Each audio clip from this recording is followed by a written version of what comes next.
Sa screen, makikita mo ang balita tungkol kay Netanyahu na nagsasalita sa mga Israeli sa Jerusalem. Matapos ang magkakasunod na insidente sa gitnang silangan na nagdulot ng matinding kahihiyan sa Iran, nangyayari ito kasabay ng pagsasabi ni Trump sa G7 na sumuko na rin ang rehimeng Iranian. Lalong lumala ang kahihiyan sa Tehran matapos ideklara ni Netanyahu ang malaking tagumpay laban sa agarang banta ng Iran. Habang pinapataas ni Trump ang presyon ng Amerika at nililinaw na walang libreng tseke, otomatikong gantimpala o bukas na daan sa bombang nuklear. Sinabi ni Netanyahu na may banta sa mismong pag-iral, sinabi ring na ilayo ng Israel at mga kaalyadong Amerikano ang banta ng paglipol at nagbabala siyang hindi pa tapos ang laban. Si Trump naman ay tinuring ang pansamantalang kasunduan bilang harang sa programang nuklear ng Iran at naglagay ng presyon sa asal ng rehimen. Nangguguna ang Israel sa rehiyon, namumuno ang Estados Unidos sa global na presyon at ang Iran ay pilit na kumakapit para sa pampolitikang kaligtasan. Ano ba talaga ang nangyari sa press conference ni Netanyahu matapos makita ang kanyang kwento ng lakas na naging tanda ng kahinaan sa harap ng mundo? Bakit ipinapakita ng pahayag na ito ang isang mabigat na pagkatalo para sa Iran? Ikukwento ko sa iyo ang lahat ng yan. Kung gusto mo ng diretsong nilalaman, mag-subscribe ka na dahil araw-araw may ganitong video dito. Lumabas si Netanyahu sa press conference sa Jerusalem noong gabi ng Hunyo. 15 at nagsalita sa mga taong nakaranas ng ilang buwang tensyon, pag-atake, babala at walang katiyakan. Sabi niya, tinanggal ng Israel at mga kaibigang Amerikano sa loob ng maraming taon ang agarang banta ng isang Iran na may sandatang nuklear. Sinabi ng punong ministro ng Israel na ang layunin ay pigilan ang rehimen ng Tehran na makakuha ng sandatang kayang maglagay sa panganib sa pag-iral ng Israel. Makakuha. Gumamit siya ng matinding pananalita tungkol sa panganib ng kamatayan para sa mga Israeli at iginiit na ang digmaan ay aksyong para maiwasan ang mas malaking sakuna, hindi lang tugon militar. Hindi basta-basta ang pahayag na ito. Dumating ito matapos ang pansamantalang kasunduan ng Estados Unidos at Iran na naging sentro ng balita sa mundo. Ipinagtanggol ni Trump ang memorandum sa G7 sa Pransya at binigyang diin na ang mahalagang layunin ay pigilan ng Iran na makakuha ng sandatang nuklear. Ayon sa Reuters, sinabi ni Trump na malinaw ang kasunduang ito at nagbanta siya ng matinding parusa sa Iran kung ipagpapatuloy nila ang ganitong landas. Diyan tuluyang nagbago ang pananaw. Sinubukan ng Iran ipakita ang katatagan ngunit nauwi sila sa mesa ng limitasyon, inspeksyon at presyon. Hindi nagsalita si Netanyahu na parang itinuturing niyang makapangyarihan ang Iran. Nagsalalita siya bilang pinuno ng bansang nagpasya na huwag hintayin ang pinakamasama. Ayon sa Jerusalem Post, sinabi niya na may o walang kasunduan, hindi magkakaroon ng sandatang nuklear ang Iran, ngayon o bukas. Ito ang sentro ng reaksyon ng Israel. Hindi sinasabi ng Israel na walang gagawin habang may negosasyon. Para sa kanila, hindi kapalit ng seguridad ang negosasyon. Hindi nito inaalis ang banta at hindi ito nagbibigay ng laya sa rehimeng Iranyanong ipagpatuloy ang kanilang ginagawa. Abang dumadaan ng panahon, si Trump ay kumikilos sa ibang paraan. Hindi kailangang ulitin ng Amerikanong presidente ang sinabi ni Netanyahu para mapasama sa parehong digmaang politika laban sa Iran.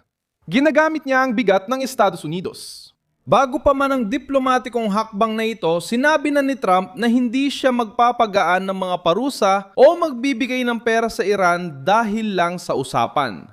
Ipinapakita ng balita na ang memorandum ay nagbibigay ng 60 araw na palugit para sa teknikal na negosasyon. Dapat talakayin ng mga pag-uusap ang enriched uranium ng Iran at posibleng pagbabago sa mga parusa. Patuloy pa rin ang pressure dahil hindi pa lahat nalulutas. Binubuksan lang nito ang panibagong yugto ng paniningil. Diyan sinusubukan ni Trump ipakitang iba ang kanyang posisyon kaysa sa kasunduan noong 2015 sa panahon ni Obama. Sabi ni Trump na ang kasunduang yon ay nagbukas ng daan para umusad ang Iran. Samantalang ang bagong modelo ay kailangang magsilbing hadlang laban sa bombang nuklear. Mahalaga ang pagkakaibang ito. Hindi ito diplomasya dahil sa kahinaan, kundi negosasyon na para may kutsilyo sa leeg ng pamahalaang Iranian. Ginamit din ni Netanyahu ang talumpate para ipakita na ang digmaan laban sa aksis ng Iran ay hindi lang nanatili sa Iran. Binanggit ang Hamas, Hezbollah, Gaza, Lebanon at Syria. Ang ideyang inilahad ng Israel ay na ang banta mula sa Tehran ay hindi lang umiiral sa loob ng teritoryo ng Iran, kundi kumakalat ito sa mga armadong grupo, mga ruta ng impluensya, hindi matatag na mga hangganan at mga base sa reyon. Pagkatapos ng pag-atake noong ika-7 ng Oktubre, 2023, nagsimulang isulong ng Israel ang mas agresibong doktrina ng seguridad. Ayon kay Netanyahu, hindi papayagan ng Israel na muling magtipon ang mga kaaway sa kanilang hangganan para maghanda ng bagong trahedya. Dahil dito, nabanggit niya ang mga zona ng seguridad. Balak ng Israel na manatili sa mga estratehikong lugar sa Gaza, Lebanon at Syria hanggat sa tingin nila ay kinakailangan. Itinala ng Guardian na sinabi ni Netanyahu na lumika ang Israel ng malalalim na zona ng seguridad sa paligid ng estado ng Israel. Isa itong malaking pagbabago sa doktrinang Israeli. Dati, umiikot ang usapan sa kung paano tutugon pagkatapos ng pag-atake. Ngayon, ibinibenta ni Netanyahu ang ideyang pigilan ng banta na muling makalapit. Para sa Iran at mga kaalyado nito, ito ay pagkatalo sa espasyo, impluensya at kalayaan sa kilos. Lumalabas ang Hezbollah bilang sentral sa mensaheng ito. Ayon kay Netanyahu, anino na lang ngayon ang grupo kumpara bago ang digmaan. Ang layunin ng pahayag na ito ay ipakita ng armadong sanggay na sinusuportahan ng Iran ay nawalan ng lakas, nawalan ng kakayahang manakot at hindi na kayang magpakita bilang pader laban sa Israel. Sa kabila ng tigil, putukan at negosasyon, iginigiit ng Israel ang karapatan nilang ipagtanggol ang sarili kung muling umatake o mag-organisa ang Hezbollah. Pinipipilit nito ang Tehran dahil ginagamit ng Iran ang mga grupong ito para palakasin ang impluensya nila sa rehiyon. Isinama ni Netanyahu ang Hamas sa kanyang talumpati bilang bahagi ng parehong network ng banta. Gusto ng Iran magmuhang leader ng paglaban sa gitnang silangan. Pero ang epekto ng mga huling operasyon ay naging iba. Mas nalantad ang kanilang mga kaalyado, mas napasailalim sa presyon ang kanilang mga ruta at ang kanilang imahe ng pagiging hindi matalo ay tinamaan. Lalong lumalala ang kahihiyan dahil ang ipinagmamalaking lakas ng rehimen ay salungat sa realidad ng militar, diplomatiko at ekonomikong pagkakabukod. Nagbahagi rin si Netanyahu ng mahahalagang detalye tungkol sa industriya ng militar ng Israel. Inaprubahan ng Israel ang plano na nagkakahalaga ng 350 bilyong shekels sa susunod na dekada para paunlarin ang mas independenteng industriya ng munisyon. Natutunan ng Israel sa kabila ng embargo, presyon at internasyonal na banta na kailangang gumawa ng mas marami para sa sarili nilang arsenal. Para kay Tehera, masama ang mensahe. Gusto ng Israel ng mas kaunting kahinaan, mas sariling kakayahan at mas mabilis na tugon. Kaugnay din ito sa pandaigdigang kalagayan. Sa mga nakaraang taon, ilang bansang sumubok idin ng Israel gamit ang restriksyon, embargo o banta sa diplomasya. Ginagamit ni Netanyahu ang karanasang ito upang ipagtanggol na hindi dapat maging bihag ng pabago-bagong ugali ng mga dayuhang gobyerno ang seguridad ng Israel. Simple lang ang ideya para sa tagapakinig. Kailangan ng Israel ng mga kaalyado pero mahalaga rin ang otonomya. Kapag lumalakas ito, natatalo ang Iran sa matagal nitong taya na maghintay ng paghina ng politika ng Israel para makakuha ng dagdag na oras. Pinutulungan ng kasaysayan na maunawaan kung bakit laging inuungkat ni Trump at Netanyahu ang isyung nuclear. Noong 2015, ang kasunduang pinirmahan sa panahon ni Obama ay naging simbolo ng konsesyon para sa maraming konserbatibong kritiko.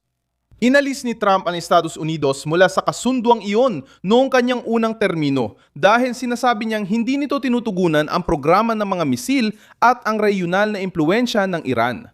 Ngayon, tinuturing niya ang bagong memorandum bilang hadlang at ipinapakitang di na mauulit ang dating pagkakamali. Para sa kanan ng Amerika at sa mga kaalyado ng Israel, ang layunin ay hindi lang basta pumirma ng papel, kundi pigilan ng Tehran na gamitin ang papel para bumili ng oras.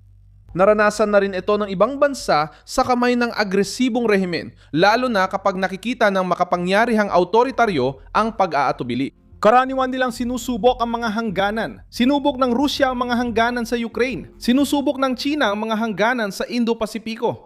Gamit ng Hilagang Korea ang banta ng nuklear bilang panakot at panggigipit. Matagal na ginagamit ng Iran sa gitnang silangan ang pagpipilit sa mga ruta ng enerhiya, pag-aarmas sa kaalyado, pakikipagnegosasyon sa banta, at pagsisisi sa kanluran sa krisis.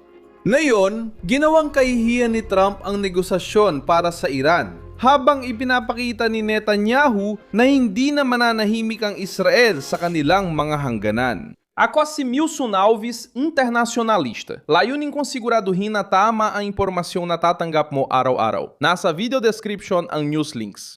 I-like ang video, mag-subscribe sa channel, at basahin ang mga komento para maging aktibo sa komunidad. Milson Alves.